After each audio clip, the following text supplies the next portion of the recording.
Hello students, welcome to my YouTube channel target for NEET by Rajnish Kumar. इसके पिछले lecture में हम लोगों ने बात किया था सेल थ्योरी के बारे में कि सेल थ्योरी सबसे पहले मेसेल्सन स्लाइडन ने 1838 में दिया था। फिर आए मेसेल्सन स्लाइडन के बाद आए कुछ समय के बाद थियोडोर स्वान 1839 में आए। उन्होंने उन दोनों साइंटिस्ट ने मिलकर सेल थ्योरी दिया, लेकिन उनको सेल थ्योरी को एक्सप्लेन नहीं कर पाया कि जो नई सेल्स होती हैं वो किस सेल से बनी होती हैं या कैसे, उसको एक्सप्लेन नहीं कर पाए।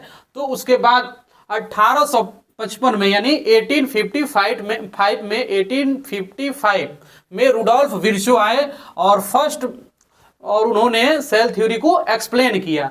तो बात करते हैं 1855 में रुडोल्फ विर्चो ने फर्स्ट एक्सप्लेनेड दी that cell divide and new cells were formed from pre existing cells. और उन्होंने रुडोल्फ विर्चो ने 1855 में पहली बार जो सेल थ्योरी को एक्सप्लेन किया और उन्होंने बताया कि सेल कैसे डिवाइड होती है और जो नई सेल्स होती है वो किससे बनती हैं। तो उन्होंने बताया कि जो नई सेल्स जो होती हैं, नई new cells were formed from pre existing cells, जो नई सेल्स बनती है वो पुरानी सेल्स से मिलकर बनती है।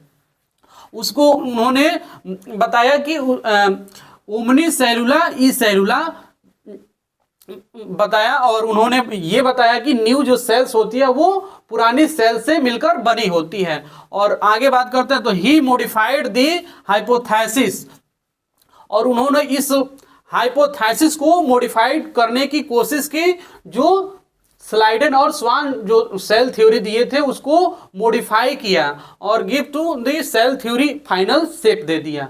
यानी सेल थ्योरी का स्लाइडन और स्वान जो हाइपोथेसिस दिए थे उसको मॉडिफाई किया उन्होंने रुडोल्फ विर्चो ने, और फिर सेल थ्योरी को फाइनल शेप सेल थ्योरी या final shape of cell theory उन्होंने दे दिया।